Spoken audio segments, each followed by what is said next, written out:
York, a city built by immigrants, a small but vocal protest movement is emerging over the arrival of more than 100,000 migrants and asylum seekers over the last year. In Staten Island, a group of locals has been holding near-nightly demonstrations outside of a former school building that's been turned into a temporary shelter. In front of the St. John Villa Academy, people hold signs reading, "Americans over illegals." Residents hold loud and often sinister demonstrations outside of the building, where a few dozen families and single women are being housed. Mind if I ask what this is? This is just a noisemaker. It's a horn. So when I'm going to like a horn. Instead of screaming and losing my voice, I'm just going to beat my horn. We're not going to have it. We're just not going to have it. We're going to be out here rain or shine. It's going to get cold. Buckle up. We're not going nowhere. This is completely unfathomable. And the whole influx is unsustainable. I was going to ask you what's changed, because New York used to be a place where immigrants were typically welcomed. And they still are. There's a system, there's a process. Our system is not broken. It's not there.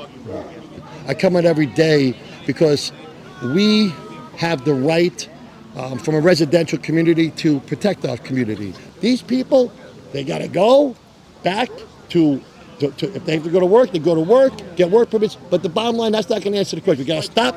We got to close the border off. That has to stop. The invasion of the southern border has to stop. It has to stop. New York City has struggled to deal with the arrival of more than 122,000 asylum seekers from across the country since spring last year. Currently, around 60,000 new arrivals are being given shelter, and the city has been forced to use its own buildings across the 5 boroughs. In Staten Island, police stand guard outside the center, and barriers prevent demonstrators accessing the building. Some of the protests here have taken a dark turn.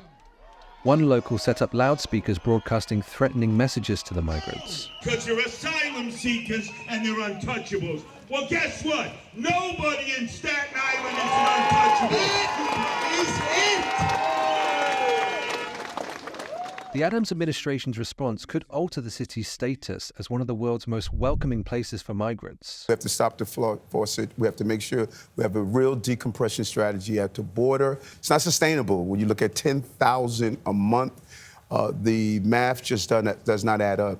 Josh Goldfein, attorney at the Legal Aid Society, says it's concerning to see New Yorkers behave with such hatred towards migrants. It's very disturbing to see people express such hatred publicly with the apparent expectation that they will not suffer any consequences for expressing those views and behaving in that way towards other human beings. Protesters here say they aren't against migrants, but rather those who came into the country illegally. All is lost. There's nothing that can be done. But there's no indication that the migrants housed in the former school entered the country illegally. They see themselves as part of a broader struggle against the Biden administration's immigration policies, both real and imagined. The people have carved out their own approach, which is saying, no more migrants, no more tents, no more shelters, no more no-tell motels being turned in to a house for illegals. A City Hall spokesperson said they empathize with New Yorkers, but sites like St. John's Villa are the only option left, at least while the government looks for a broader national solution. But ground zero for the fix is right here in Staten Island.